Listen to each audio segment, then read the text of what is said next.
What is good, guys? My name is Prateek and you're watching The Concord. Now it has been so long since I have made any kind of electronics videos, so I thought let's go ahead and make one. Now I have been getting a lot of requests from a few of my friends, so I thought let's go ahead and make a few videos regarding that.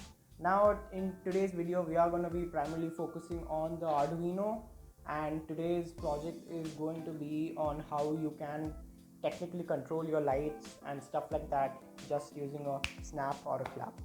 Now, during the COVID or the coronavirus season, you're coming back from the outside, you can't turn on a light with your hand directly. So I would say just use different kind of methods. Like you can use your voice assistants, you can use these alternative methods that I'm going to teach you one of these today.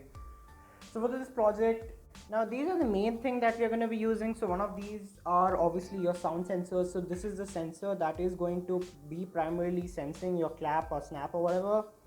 Now if you go out in the market, you will find two of these kinds, which is one of these is the mini sound and one of these is the large sound or whatever you want to call it. So this is good for the near sound, like if you're near to the speaker, technically the microphone, and this is for the far away sound. So if you're kind of far away, you might want to use one of these. Now apart from that, you can use the Arduino Uno, you can use any type of Arduino, even the Arduino Nano will do for this.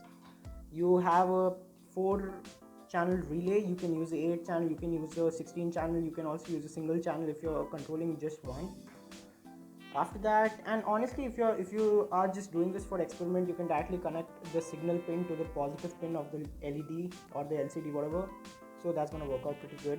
A battery for the Arduino, a power supply, the DC 9 volt to the power supply thing, the connector, and obviously the Arduino wire. Okay, so this is the entire setup. So just to keep things simple, I'm not going to use the relay. The wire that is connecting the LED should be connected to the signal wire of the relay, so that you can get the signal. Now I have already uploaded the code to the Arduino, and if you're wondering where is the code and the schematic diagram, everything will be in a link in the description below, which has been uploaded to my drive. Obviously if you have any doubts, you can put it in the comment section below. I can solve it for you. Now plugging in the Arduino itself, you can see nothing much happens. This is for primarily two reasons. So number one, either the sensitivity is too low, or there's nothing that is been triggering the setup. So just to trigger it, you do this, that's it. So just to turn it off, you click twice.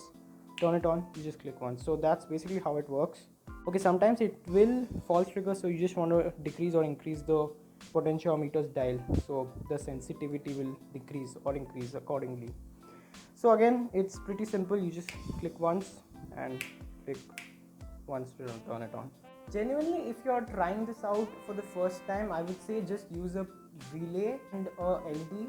Don't use the relay with the high voltage. Now I have tried it out many times with the LED, and after that I've connected to the light. So you just want to be careful that you don't touch the wrong wires and isolate it and ground yourself pretty well if you're working with electric wires and stuff like that, because they carry 220 lethal voltages, which is obviously deadly for you. So I just want to say be careful, and if you like this video, please like and subscribe. The links to the drive and the code and stuff like that in the description below. Thank you so much for watching. My name is Prateek, and I'll meet you in the next video. Peace.